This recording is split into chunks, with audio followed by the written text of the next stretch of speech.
오늘은 우리가 함께 봉독한 고린도후서 2장 5절부터 11절 말씀을 본문으로 그리스도의 사랑으로 용서하라는 제목으로 함께 말씀에 은혜 나누는 시간 되기를 소망합니다. 군대를 다녀오신 남자분들은 한 번씩 이런 말을 해본 적이 있거나 들어본 적이 있으실 겁니다.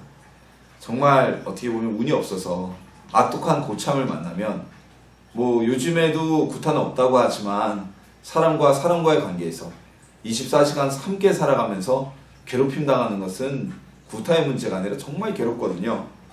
그래서 누군가 제대하면 걔는 내가 제대해서 길거리에서 만나면 내가 그냥 두지 않겠다, 이런 말을 듣거나 마음을 품어본 적이 한 번쯤 있으실 겁니다.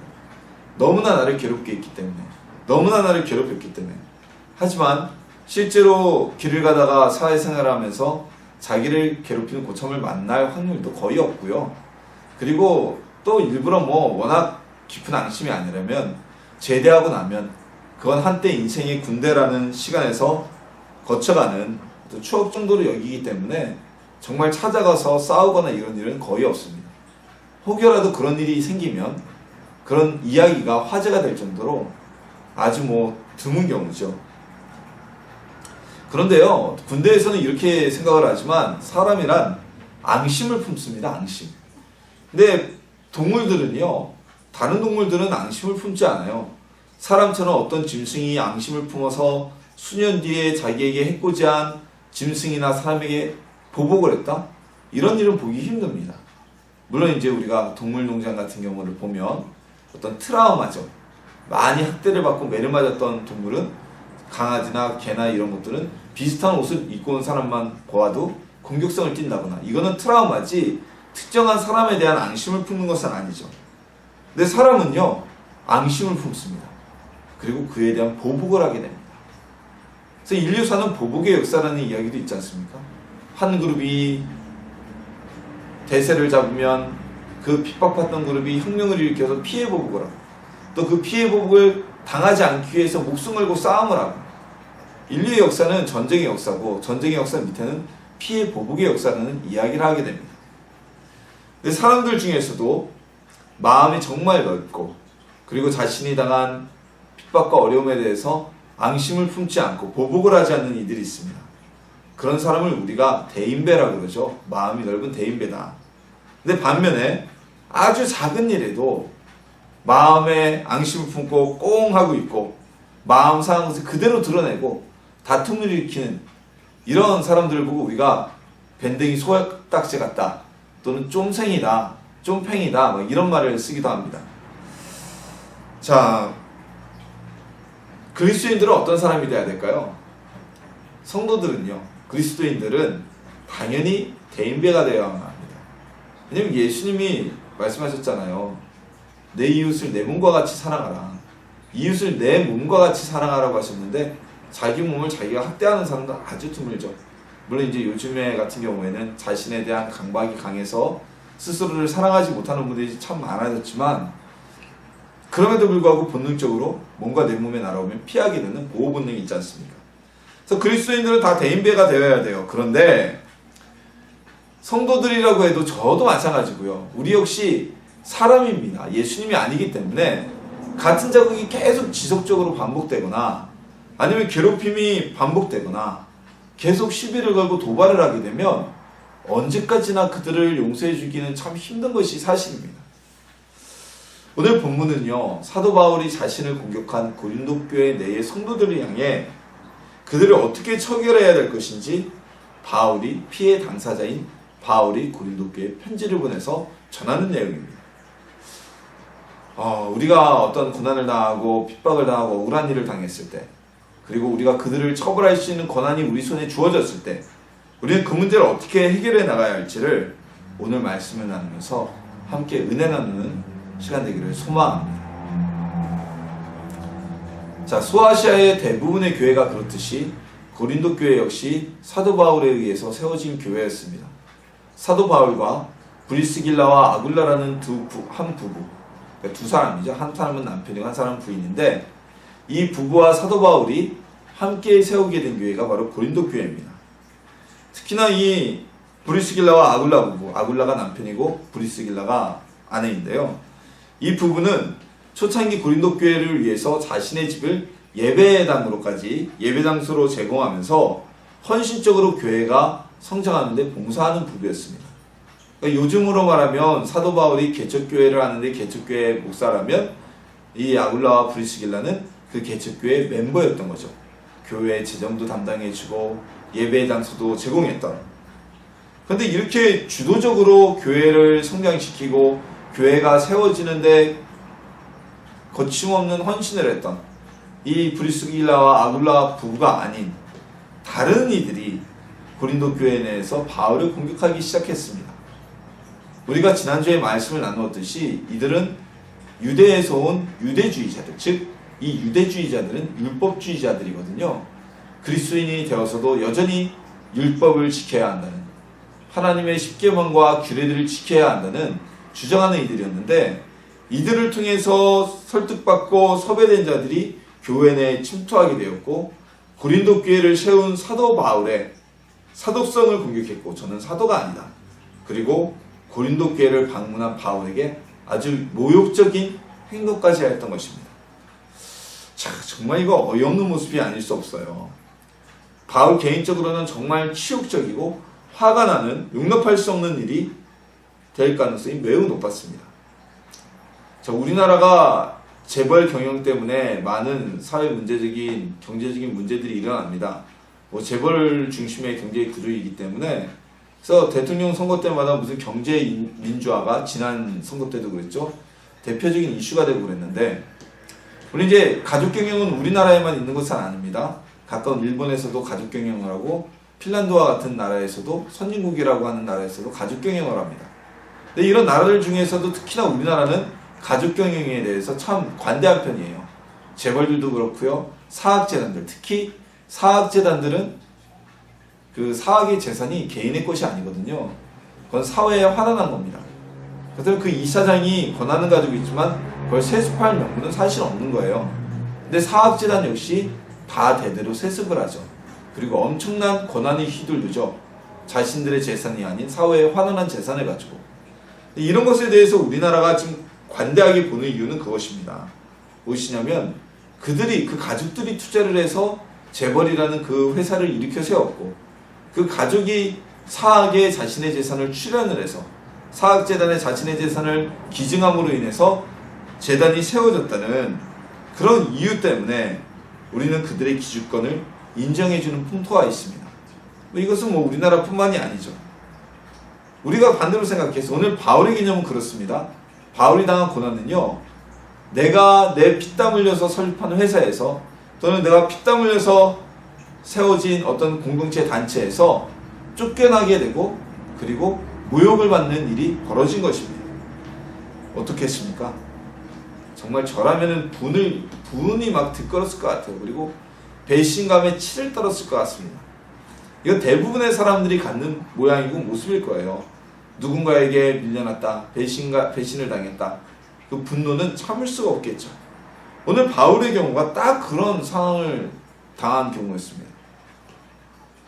안디옥 교회를 제외한 소아시아의 대부분의 교회는 사도 바울에 의해서 세워진 교회였습니다. 근데 이런 문제는 유독 고린도 교회에서만 특출나게 드러나는 문제였어요.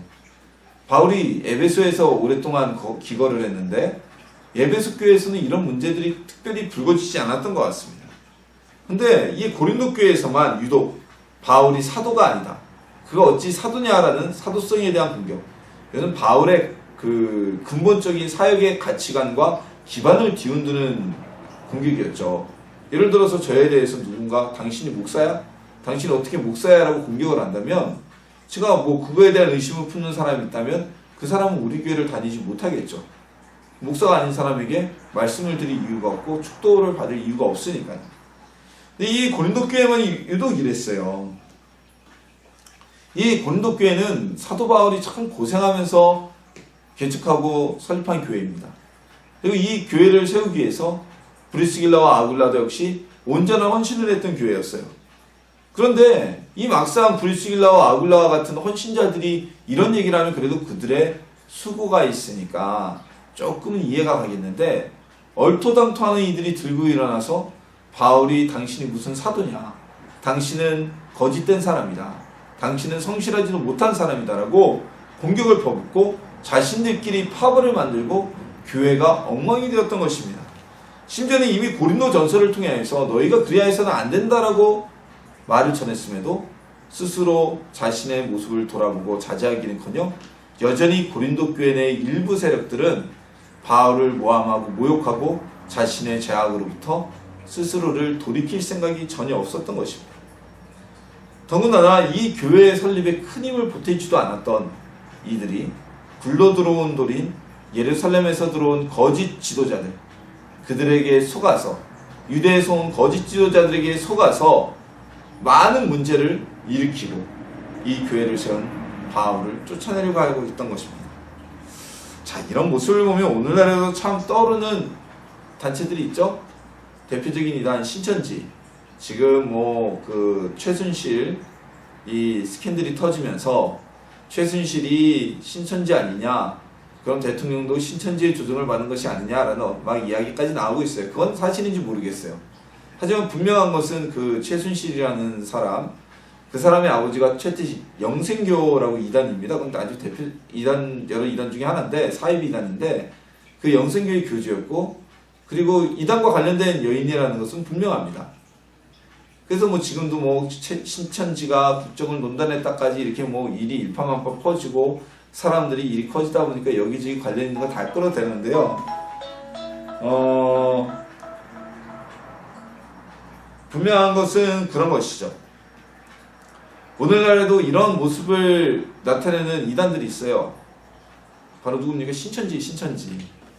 우리 교회도 몇 주간 신천지에서 나온 분이 나오다가 제가 지난주에 그렇게 하지 마시라, 더 이상 오지 말아라, 예배를 드리려고 오는 것이 아니라 이단 신천지의 교리를 전하려고 하면 오지 말아라고 했더니 본색을 드러내고 막 큰 소리를 내고 자기 얘기만 하고 그러다 가셨어요.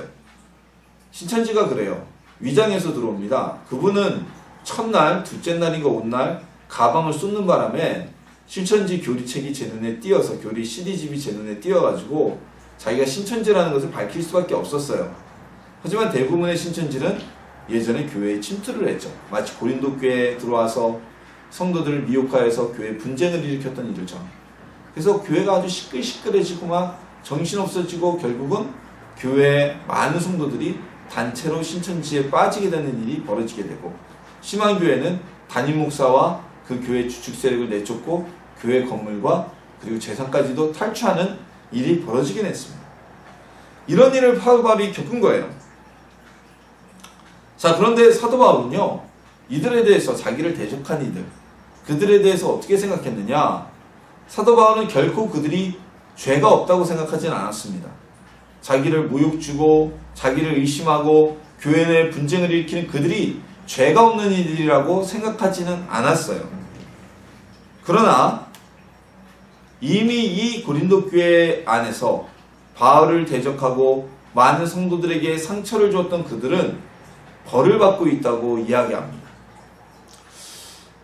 개역개정판 성경에서는요, 이렇게 기록되어 있죠. 이러한 사람은 많은 사람에게서 벌받는 것이 마땅하도다 라고 되어 있어서, 마치 그런 대적자들은 온 성도들이 함께 그들을 따돌리고 그리고 그들을 벌을 줘도 돼 라고 이야기하는 것처럼 번역이 되어 있지만, 해석되어 있지만 세번역 성경에서는요, 이렇게 되어 있어요.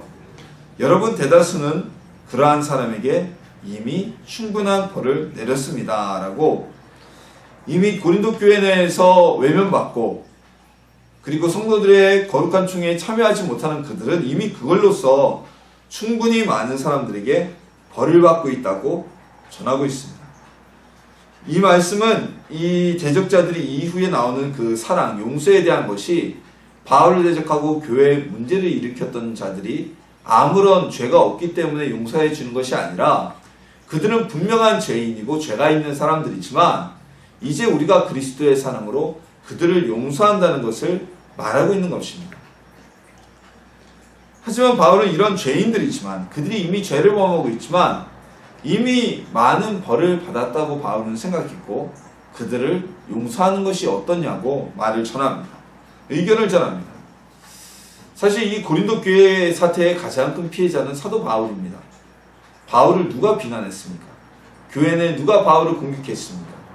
오로지 유대주의자들, 이 율법주의자들 외에는 없었습니다. 근데 바울이 세운 고린도 교회에서, 바울의 헌신과 땀이 그대로 담겨있는 이 교회에서 이 악한 무리들은, 대적자들은 바울을 쫓아내고자 했고 바울의 사도성을 부인하였고 교회의 질서를 흐트리는, 많은 사람들이 시험에 빠지게 만드는 일을 행했던 것입니다. 자, 이 피해, 가장 이 사태의 큰 피해 당사자인 사도 바울은 그럼에도 이 사람들, 대적자들을 용서하자고 말하고 있습니다. 이것은요 정말 보통이 아니고서는, 마음이 아니고서는 할 수 없는 일입니다. 밀양이라는 영화가, 이창동 감독이 감독한 영화가 있지 않습니까? 해외 영화제에서 상도 받고요. 벌써 한 10년이 넘었네요, 그 영화가 나온지. 그 영화의 스토리 중에는 이런 내용이 포함되어 있습니다. 그 영화의 여주인공은 이혼을 하고 외아들 하나만 의지하면서 키우는 여인입니다. 이혼의 아픔을 잊기 위해서 밀양이라는 도시로 이사를 왔는데, 그리고 그곳에서 학원을 하고 있었는데 그 외아들마저 납치를 당하여 유괴범에 의해 목숨을 잃게 됩니다. 그래서 충격을 받은 여인이 막 방황하고 반실성한 상태에서 돌아다니다가 찬송 소리를 듣고 교회를 가게 되고, 그리고 예수님을 영접하고 마음을 잡게 됩니다. 그리고 어느 날 자신이 그리스도의 사랑처럼 예수님처럼 자신도 유괴범을 용서하겠다고 면회를 신청합니다. 그 전에 이미 목사님들과 상의를 할 때 그게 가능하겠냐고, 될 수 있겠냐고 얘기했을 때 여인은 담담하게 자기도 그러고 싶다고 얘기를 했습니다. 근데 막상 면회를 가서 유괴범을 만났을 때 그 유괴범은 한마디의 사과와 잘못을 구하지도 않고 나도 예수님 믿고 용서받았다는 얘기를 서슴없이 내뱉게 됩니다. 유괴범에 문제가 있는 것이죠. 그 이야기를 들은 이 여인 역시, 여주인공 역시 충격을 받습니다. 그리고 교회 예배를 방해하고 교회를 떠나가게 되고 자신의 마음이 무너져버리게 되고 맙니다. 이 장면은요, 영화 속에 포함되어 있지만 사람이 누군가를 용서하는 것이, 더군다나 내 몸에 대못을 받은 사람을 용서한다는 것이 얼마나 어려운 것인지 보여주는 장면 중에 하나입니다. 용서는요 정말 쉬운 일이 아닙니다. 용서는요 정말 힘있는 사람이 할 수 있는 일입니다. 그런데 이 피해 당사자인 바울은 자신에게 욕을 보이고 피해를 주고 모욕을 주고 어찌 보면 말도 안 되는 일을 행한 그들을 용서하고 있습니다. 용서하고자 합니다. 한 걸음 더 나아가 그들을 용서해 줄 뿐만이 아니라 그들의 슬픈 마음을 우리가 위로해 주자고 말하고 있는 것입니다. 자, 이거는 정말 사랑의 마음이었으면 할 수 없는 일이죠. 그래, 우리 용서할 수는 있어요. 그래, 나도 사람이고 당신도 사람인데 그래, 살다 보면 그럴 수 있어. 용서할게. 여기까지는 대부분의 사람들이 할 수 있을지 모릅니다. 그것도 어려운데. 근데 여기 대해서 그들, 지금 낭망에 있고 교회 비난과 정죄를 받아서 슬픔에 빠진 그들을 너희가 위로하라고 전하고 있는 것입니다. 자, 사도 바울만 피해자가 아니라 이 고린도 교회의 성도들 역시 이 대적자 무리 때문에 많은 피해를 본 사람들입니다. 교회 내가 얼마나 시끄럽고 분쟁이 있었겠습니까? 교회 내에서 성도들끼리 다툼이 있고, 또한 선량한 성도들은 이들에 의해서 많은 핍박과 압박을 받기도 했을 거고요. 근데 그들에게 그들을 용서하고 위로하라고 전하고 있습니다. 바울이요, 자존감이 엄청 높은 사람입니다. 그래서 바울이 어느 정도로 자존감이 높냐면 늘 1등이 되고자 했고 늘 앞장서고자 했던 사람입니다. 그래서 스데반을 죽일 때에도 그 일이 옳다고 증언하는 증인으로서, 증인의 대표자로서 있었고요. 다메섹에 있는 성도들까지, 이방 나라의 성도들까지 체포하여 오고자 했던 그런 정도의 열심이 있었던 사람입니다. 그리고 자신의 그 자존감이 센 것이 어디에 나타나냐면 2차 전도여행이죠. 그때 바나바를 데려가는 문제로 인해서 마가를 데려가는 문제 때문에 바나바와 부딪혀 다투고 둘이 전도의 사역을 따로 분리하게 됩니다. 헤어지게 됩니다. 이 정도로 자존감이 센 바울이 고린도후서가 시작됨으로부터 지금 이 11절까지 끊임없이 계속 자신에 대해서 변명하고 자신이 잘못이 없다고 해명하게 만들었던, 그리고 자신을 모함하고 모욕을 줬던 그 무리들을 용서하고 그들을 위로하고 오히려 그들에게 그리스도의 사랑으로 품어야 한다고 용서하고 있는 것입니다.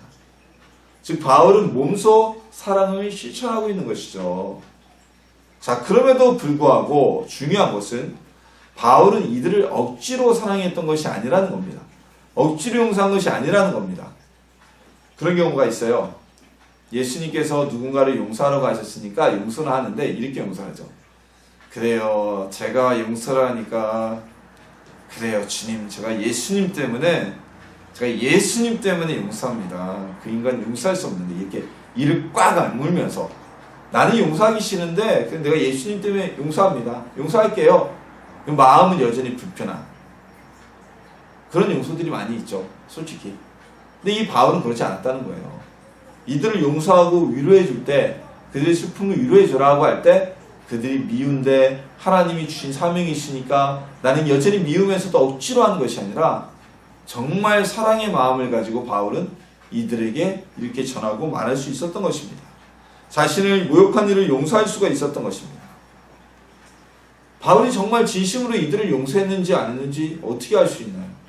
그리고 바울처럼 용서하려면 우리는 어떻게 해야 될까요? 이런 의문이 떠오를지 모릅니다. 자, 먼저 바울이 이들에게 진심이 무엇이었는지를 보여주는 내용이 본문 9절 말씀에 기록되어져 있습니다. 바울이 이렇게 전합니다. 너희가 범사에 순종하는지 그 증거를 알고자 하여 내가 이것을 너희에게 썼노라. 즉 바울의 대적자들, 고린도 교회를 시끄럽게 만들었던 그들을 용서하는 것, 그들에게 사랑을 베푸는 것, 그것이 바로 바울의 말과 하나님의 말씀에 매일같이 순종하는, 범사에 순종하는 모습을 보이는 것이라는 겁니다. 즉 너희가 진정 순종하고 하나님 말씀을 따르고 정말 나에 대한 믿음이 있는 사람들이라면 이 일을 그대로 따르고 그들을 용서하고 그들을 위로해줘라. 그래야 너희의 진심이 진실인 줄 내가 인정하겠다는 말인 것입니다. 즉 대적자들을 용서하지 않고 위로하지 않는 사람은요, 바울의 사람도 아니고 하나님을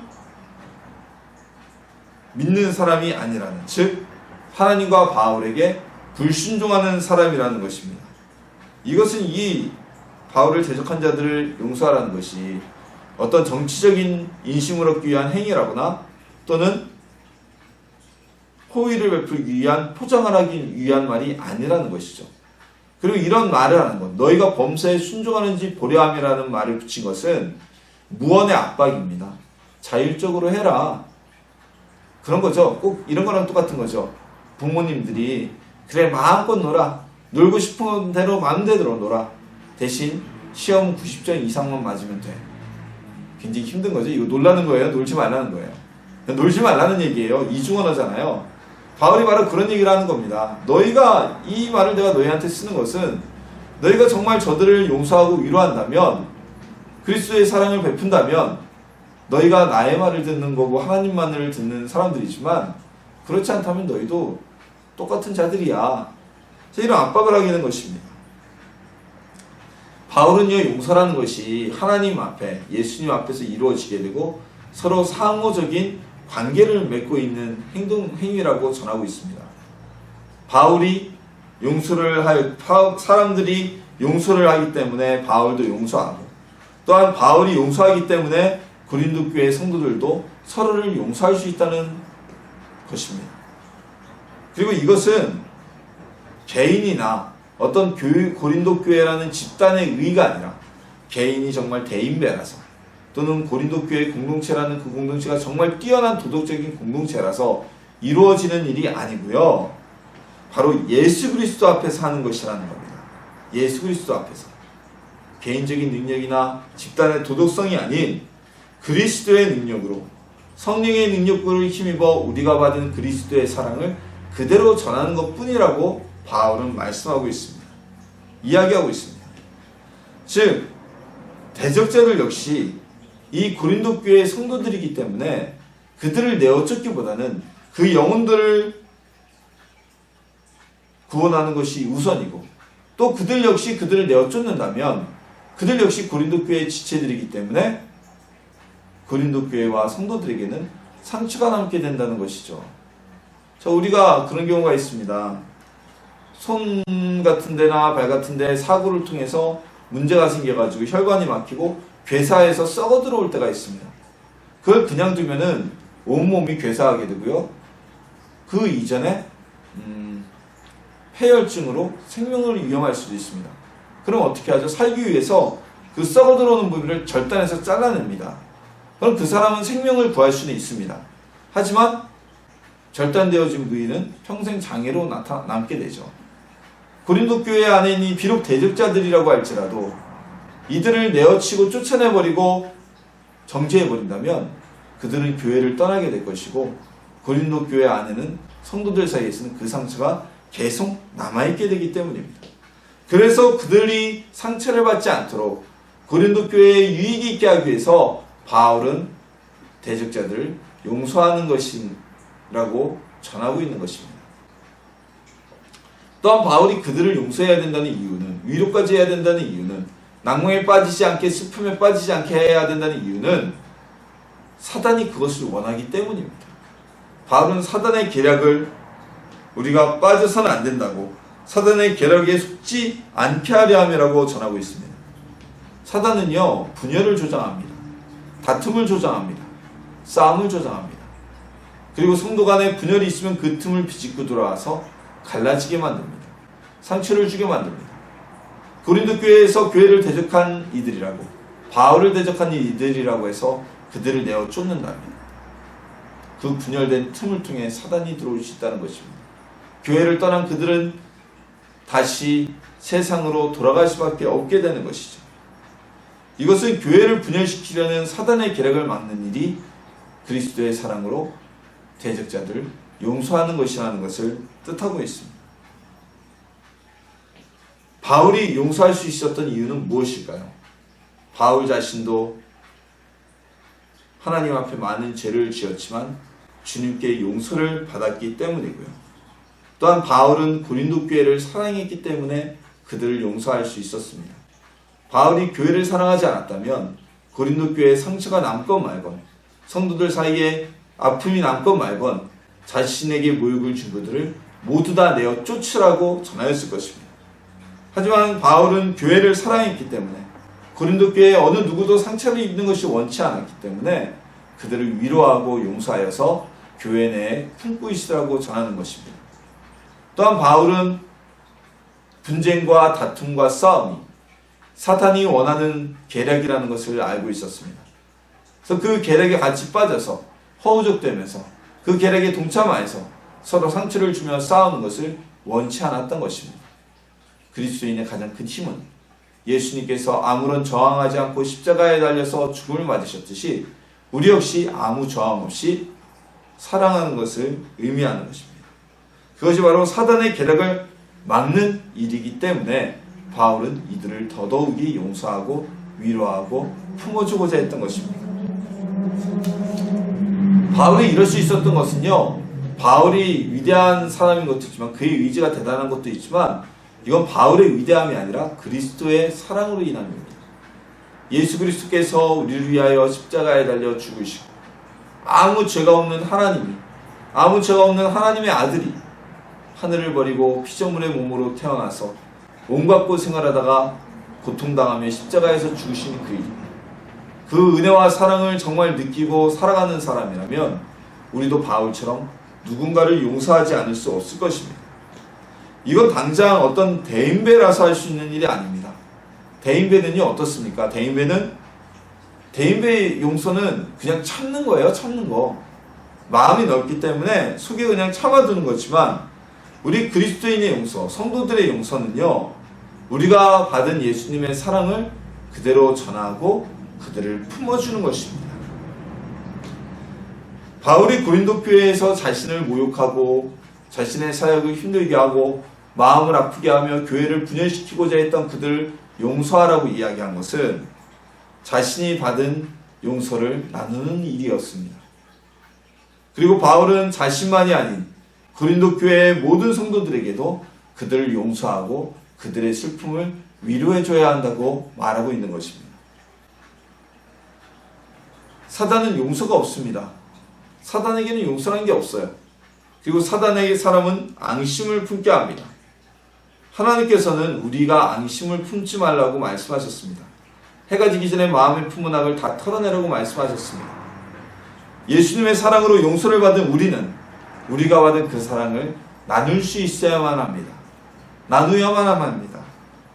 한 단계 성장한 신앙인이라면 내 문제를 떠나서 나에게 있는 이 문제를 사단이 조종하려고 하는 것이 아닌가라는 사단의 계략까지도 판단할 수 있습니다. 바울의 용서는요, 그리스도인으로서 예수님께서 주신 그 사랑을 전하는 일이었고, 또한 사단의 계략, 고린도 교회를 분열시키려는 사단의 계략을 막는 일이었습니다. 우리도 이런 바울과 같은 자가 되기 위해서는 성령님의 절대적인 도우심을 받아야만 합니다. 이 예수님의 사랑을 전하는 일과 용서는 우리의 의지와 힘으로는 하기 힘든 경우가 많습니다. 하나님의 은혜를 품고 살아갈 때, 하나님의 능력으로 살아갈 때 우리는 우리 마음속에서 그리스도의 사랑을 사람들에게 전하게 되고, 우리가 받은 용서를 그들에게도 전하게 되며, 가식이 아닌 진심으로 용서해주고 나서 마음에 앙금이 남는 것이 아니라 용서와 함께 마음도 녹여지는 그런 사랑을 베풀 수가 있을 것입니다. 또한 그런 사랑이 넘치게 된다면 우리를 분열시키고 분쟁 가운데 몰아넣으려는 사단의 계략도 부서지게 될 것입니다. 우리도 성령님의 도우심을 힘입어서 그리스도 안에서 그리스도의 사랑으로 사람들 대하고 용서하고 사단의 계략을 무너뜨리는 성도님들이 되시길 소망합니다. 그리스도의 사랑, 내가 받은 예수 그리스도의 사랑, 예수님이 나에게 주신 그 사랑을 그대로 나누며 전하십시오. 용서하십시오. 위로하십시오. 때론 그들이 나의 마음에 돌을 던지고 나를 때리고 핍박한 자들이라고 해도 그들마저도 용서하십시오. 하나님은 용서하는 이에게 은혜를 베푸실 것이고요. 그 이전에 우리가 이미 그런 은혜를 받은 자이기 때문에 용서해야만 하는 것입니다. 성령님을 힘입어서, 성령님의 도우심을 힘입어서 용서할 수 있는 마음, 위로할 수 있는 마음, 진심으로 사랑하는 하나님의 사랑을 전할 수 있는 그리스도인들이 되시기를 예수님의 이름으로 축원합니다.